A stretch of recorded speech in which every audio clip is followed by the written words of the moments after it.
Hi everyone, it's finally here. The 2023 DClin applications are open about 8 days, 8 days later than expected, but we finally got confirmation that was due to the new and improved website. Um, it's which is interesting because I only heard that this was happening last week. I had no idea they were going to make a new website or whether I did, it just completely slipped my mind. But it's quite excited. And when I first heard about it, I thought to myself, long overdue.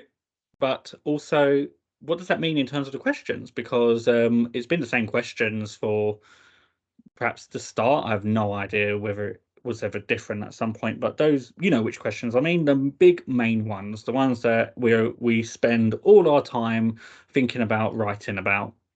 And I was curious to see whether they've changed that in any way, and if so, what that would mean. Is it better? Is it worse? Um, they haven't changed it. I had a quick look before making this video on the website. The questions remain the same, but there are some real interesting additions to the website.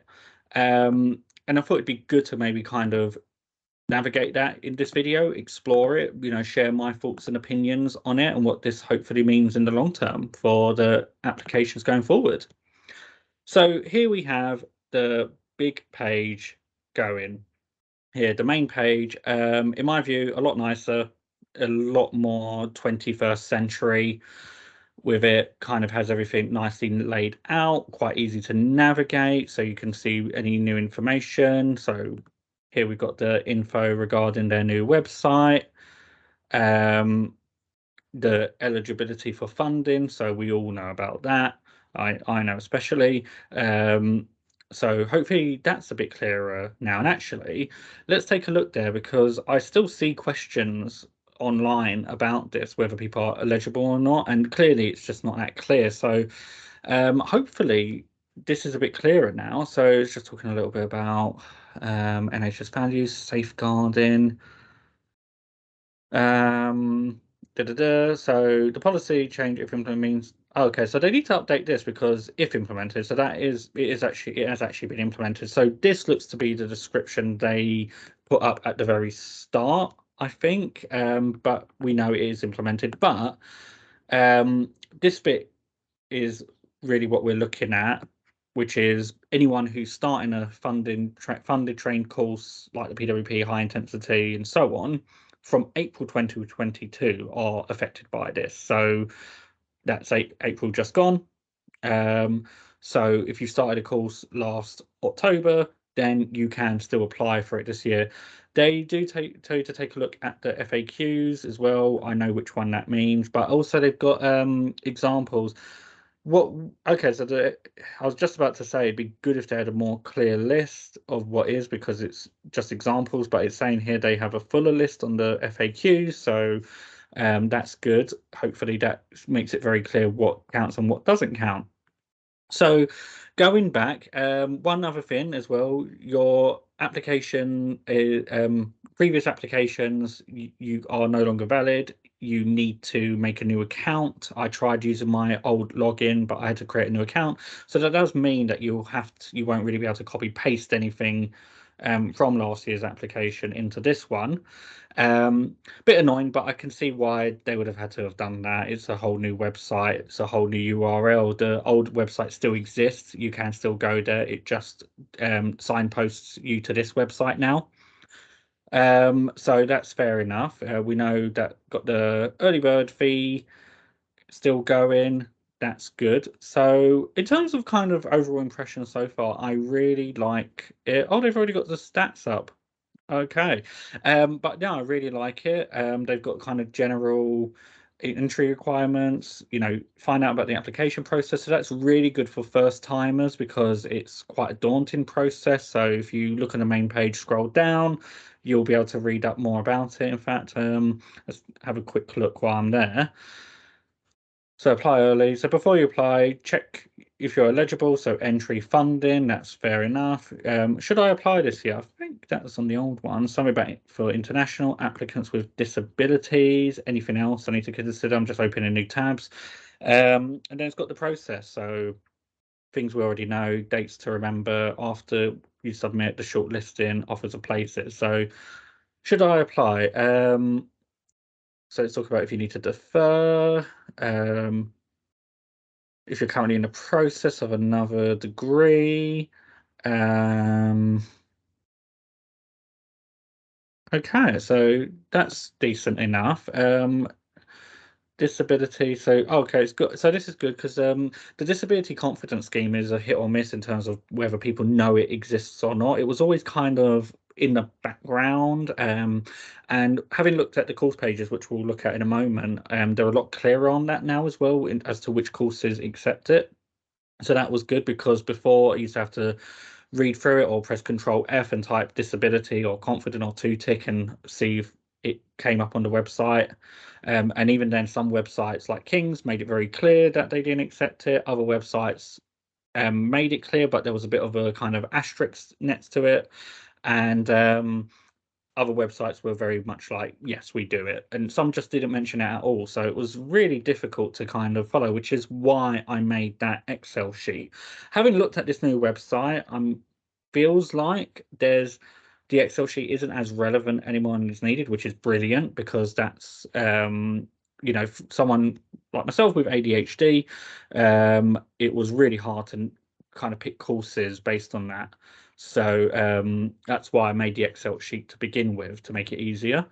So, okay, and then other things to consider was the other tab. So about fitness to practice. Okay, so just the NHS standard stuff. So when you go there, you can look at this, and this is for me the biggest area, the course section. So tells you about picking your courses carefully and that you can pick a maximum of 4 if you're going through the funded route. Talks about full-time, part-time. So it obviously mentions that the majority are full-time unless the exception being Lancaster, that is. No distance learning. So stuff we've already seen before. But let's take a look at the courses, and I'm going to be biased and go to my university first, which is UEA. So immediately love the layout. It's just there. It's just colourful. It's easier for me to read. I mean, your experience may vary, but I found this a lot nicer. One thing I noted as well I like is that there was a link to the thing before, but I like that there's now a section for social media, so you can look at follow UEA on Twitter if you want. And this for me is the nicest bit, the overview. So we've got a summary now, which is what we've needed for a really long time. So just in a nutshell, this is the qualifications we accept. And again, making it very clear because before, and I'll show you an example of a course that's done it now, which is good, is it was really hard to tell what you needed to get in terms of your qualifications, like 2-1 certain percentage, if you don't have it or if you did a conversion. They've just made it a lot easier now. So here, if you've got a 2-2, we'll consider it based on this. You can look at their website for more. And then experience. So again, in a nutshell, this is what we're looking for in terms of experience, residency. And again, do we have any other factors? So are there any pre-selection tests? And then, as I mentioned before, so UEA, unfortunately, I don't know which course, where the choice comes from. I would hope that all courses were disability confident. Unfortunately, UEA aren't. That pains me, but just because I'm going to UEA. And again, what are the sort of documents they're looking for as well? The only thing is, unless I've missed it, is there anything around the conversion mentioned here? Because when I was browsing before making the video, I felt like I saw something about conversion. Da, da, da. Yeah, okay, so it just says if you've got a conversion course. Okay, so it probably says it because they'll accept conversion much like an undergraduate. So maybe it's the other courses where there's a bit of a asterisk with conversion courses that are a little different, and they outline that a bit more. So again, it talks about the accreditation. Yeah, and then again, another thing that I tried to implement, and this came up a lot in the webinar, and I'm really glad they've added this now, are, a section on their approaches and theories. So they talk about their primary models, and I think this gives you a sense of what sort of things you'll get from the course, ethos, their values as well. So CBT, that's going to be on every course, but UEA do systemic. So if you've got an interest in systemic therapy, but also neuro as well. And you've got your second and third wave CBT approaches. CBT is second wave. Third wave, so they've kept it quite generic, so I'm assuming that's all of them: ACT, CFT, DBT, and so on. Talks about the locations as well. So really good. I love it. It's just so straightforward as an overview. And then I've just noticed this actually. There's a bit about entry requirements. So okay. So when I originally saw this, I thought it was just a heading that would scroll me down the page to the right section, but it's actually different pages. So that's interesting. So whereas the old website had everything on one page, this has got separate pages, but it's clearer to me. The font is even bigger, which makes a difference. And again, just easily able to see what it is you're interested in. So, entry requirements, who can apply, just has a bit of info on that. Talks about deferring your space and that they're not able to. Again, minimum 2-1. So what this tells me is that you just need a 2-1. So 60% above, you're good. Okay, and there's a flow chart. Is that unique to UEA? What happens here? Oh, I remember this. I think this was unique to UEA and I quite liked it. So it's just a little flow chart. So anyone interested in applying to UEA can look at this as well. Talks about the clinical things they're looking for. So and what's interesting is that all of the courses before, and it'll be interesting to look at all of it later on to see if there's any nuances now. But it's always a case of it's usually a case of there's no really formal experience. You can get experiences from a number of places. Talks about reference and documents, and then advice for your application. I quite like that. So we're not looking for a specific type of a candidate, and nor are we trying to identify a cohort of perfect candidates. And there are certainly no magic words or phrases which will guarantee an interview. Very true. We encourage candidates to reflect on their experience and knowledge and present their potential to train openly and clearly, bearing in mind both the demands of training and the context of working in the NHS with complex mental health and clinical problems. That's kind of how the sort of theme my application focused on. So that might finally explain why I managed to get an interview with UEA, because I never expected to get an interview with UEA. Before applying last year, I thought UEA were very research focused, and I lacked that. So I did not think I had any chance of getting there. So that's good. And then we've got a bit on the selection procedure. So this is always good to know, especially if some courses have pre-selection tests. So we've got, again, the things they're looking for, which is good. And then they just talk you through how they're scoring you, which I really love transparency with that. It's good to know. So obviously first phase, do you just meet those key stuff? And then the second phase, they'll be looking at things like academics, perhaps your application, if it says that, references, and they're looking in the sense of who's ready to train in a broad sense. Please note that each year we remove a number of candidates for meeting key essential criteria. Two of the most common reasons are missing references and not providing appropriate transcripts for relevant degrees. Yeah, I had to do that. I had to email that to them, I remember. And that was after Christmas. These can be okay. So, and again, make it clear they don't offer feedback for that. So again, we got the interview. So I love that they already know they're doing it via Teams. I think remote interviews for me personally is ideal. Some people prefer face-to-face. I think a mixture of both would be ideal. I think was that something Plymouth offered? I know Plymouth did face-to-face, but I don't know if they did a hybrid. So and the things you can expect from the interview, again, I really like that. And one thing I'd say about UEA is they were very keen on feedback. They tried a different structure the year I interviewed, so they changed it into one panel, which I preferred. So it was a longer interview with one panel. And so they're looking at just telling you the sort of things to expect, which is good. And then they've got contextual admissions, which I mentioned later on because there's something I noted about that. And then again, about the disabilities, I'm not going to look at funding. So, but just to kind of give an example of what I meant in terms of the credit undergraduate marking, because it was really difficult previously, and one of the courses I remember was a little tricky, and it still is, was leads, because there was a bit of contradiction in terms of what they're looking for, and I did speak to leads, and they did later confirm to me that they are looking just for a 2-1, not any specific percentage. That seems to be the same here. So again, no additional tests. I love this overview, just all of it in a nutshell. And then talks about the different theories, so CBT, so systemic, ACT, CFT, CAT, and psychodynamic. Love that one. So that's great. And then the other example I had in mind with the undergrad was UCL, because again, there was a bit of a confusion. They meant, I think it was the phrase good 2-1, and it was really hard to know what they meant by that. Where am I looking for? It's at the bottom. Should be, here we go, North Thames.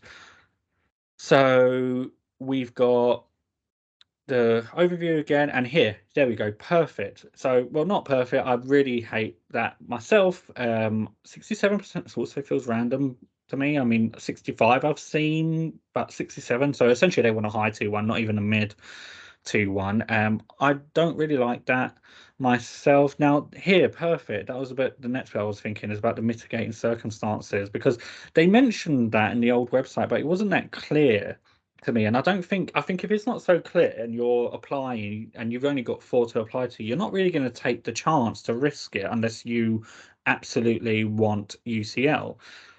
So so all that stuff. Here we go. So in degree, so mitigating circumstances, we would consider these applicants, but advise the candidates make clear in their application the mitigating circumstances, and ask their academic referee to explicitly comment on this and their overall academic ability in light of their performance. Okay, so it's just talk about that, so that's something separate. Okay, so I don't know if that's any different or not, but reread it. I guess it's a bit obvious. I think what I would like is a bit more information in terms of where, is that in the other factors section we would include that, I'm assuming. But yeah, I guess that's fine. I can imagine some very anxious people still avoiding UCL for that. But that's fine. Not UCL. I've just never been keen on these specifics or percentages, because there's so many factors as to why someone wouldn't have gotten their degree. And an undergraduate, if you think you're like 18 years old, just a different person, then I just think I think undergraduate's important, of course, you need that in order to apply, but I do think we need to start being a bit more flexible with that. I don't think the grade necessarily means everything, especially when there are circumstances. So it's good they have that, but in my view, I just prefer a 2-1, and I even think like a 2-2 in some cases. I think like a 2-2, like but that's a conversation for another day. The other one, I want to kind of find one that has a selection test just to see what they say about that. And I know one of them that always has something is Edinburgh. So let's see if they mention anything about that. So yeah, here we go. So that isn't changed, and there we go, we participate. So Edinburgh, rather, good old Edinburgh hasn't changed, same as it always has been. So that's good. So overall, loving the layout of the courses. If I had one minor little nitpick, and this might be somewhere on the website already, I would love to see a kind of overall view of the courses, and that just outlines which are disability confident, which one do these models of therapy, or which ones just required these grades, which ones have a pre-selection test, just all in one place. It'd be great if there was just an overview to all of this. Even in this section, they could have just had like a table or something, or even the layout in the other places with the overview, where you could just see, breakdown pre-selection tests. These are the courses that have it. Which ones just need a 2-1, or which ones require different percentages, which ones are disability confident. I'd like that, because I think otherwise you now have to kind of go through it still. I mean, it's a minor nitpick, but it's, if you're like someone like me and you can get easily overwhelmed with information, that things like that might seem silly, but actually can make a big difference for people. So that's that. Now, one thing else about us, number of places. Oh, okay, have they got anything about that? Because that's been increasing. 35% of applicants. So that's always been the same. It's always been 25 as far as I know. It may change. So please see the courses section. Do they? It depends on whether the course is now. I'm just going to check actually quickly before we go on to the application bit. I wouldn't know where to look, but I don't know if they always have that info anyhow. So anyway, so let's go into actually applying then. So you, like I said, you will have to. Oops, didn't mean to go onto their website. As I mentioned, you will have to go and make a new account. There is a bit about signing, like copying things, copying last year's application, but that isn't active at the moment. It will be active next year onwards after people have already made an account. Hopefully, this will be the last time we do it. So obviously, I'm not applying, but I was just having a look. So you've got kind of the layouts here, and there are extra bits which we'll go through. So starting with call centers. So it's talking about okay, call centers. All right, let's start with basics then. Okay, so here you add your GBC, disability scheme. So I like that this is a bit more on the fit surface now because again, disability confident was kind of hidden, I think, before. So now it's a bit more on the surface, so people are a bit more aware of it. You've got a bit about suitability, so it's probably around funding and whatnot. Oh no, this is the reference, is it? Okay, so it's not a reference anymore, it's suitability. And I like that because I remember that video from David Murphy, Coursley to Plymouth, and he's got two videos on the references, which is really helpful. Highly recommend viewing it. If you can find it. But he described the references as more like a letter of recommendation, something you might see in the US. And I think that makes such a key difference. I've done the references twice before, I think, or three times. And it is quite detailed and we have to give ratings to the candidates. So I think suitability definitely gives a different tone to it. Um, Qualifications are standard, so school and thing. But let's take a look at the personal statement. So that's kind of where it all is. And what I like now is that there are instructions. So I was having a look at it, and it's broken down into reflection and background info. And while the questions are the same, they've now got some instructions here. So the questions about publications is not mandatory. And crazy enough, I never knew that, or I did, and I never paid attention to it. Was that always optional? Was that always an optional bit there? Call me crazy, I don't know. But I like that they've got some info on it now. So something about impress. Again, I like this. And this is something I mentioned to people as well, is that you want to focus on the method of dissemination. Um, don't focus on the other bits, just how you disseminated it. Not anything around the first question, which is a shame. But you can check my last video if you want to see more about that. And then we've got the background info. So again, good instructions here. So the first two questions are mandatory. And then this is asking if there's anything you need to explain about your choice of nominees. So if this is more a case in the sense that your experience, the person doing the experience suitability, whether it's your current one, and if it isn't, you have to explain why it isn't. And then this is a bit about the any other factors, and it's good to know I was right about this because this is what I've been saying. So this is just about this isn't about trying to expand on the other questions. It's just that it's talking about things that aren't covered in the other questions. So you don't have to add it, but don't expand on other questions. This is just something ways to use it. So again, if you've got a disability and you want to explain about that, or something about the impact of socioeconomic disadvantage, um, inconsistencies in your academic record, things like that, or making a career change.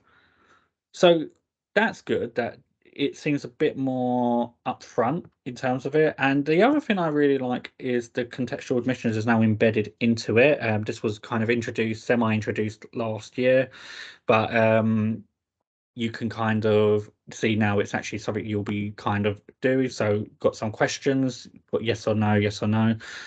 And I'm gonna assume, and I might be wrong, that every course is now has contextual admissions. And that might help with, for example, UCL for a bit. And then you got documents. So again, you can attach the documents. And if you saw on when we were looking at the courses, they do have a bit on the overview about the documents they want to add. So I guess now you don't have to email it over, you can actually add it again. So make sure to look at what specific documents the courses are looking for and add that into your application, because it doesn't look like you might not get an opportunity to send it later, who knows. And then just about equal opportunities. So that looks to be like the website in a nutshell. And yeah, overall I like it. I would prefer, like I mentioned, just a summary of the different courses, like just for comparing. But that's just me. But I like it so far. That, and if they maybe just explained a little bit on that first question, because that's a big one. And as we know, we've all been there, unless you've got on first time. But we've most of us have been there, in the sense that that question is quite a big tricky one. So it would have been nice if they maybe elaborated on that a bit more for people. But that's why you've got social media. There's so many videos and messages out there help with tips for the application. So highly recommend looking at that. But yeah, that's it. Love to know your thoughts and opinions in the comments section. And best of luck to everyone using it.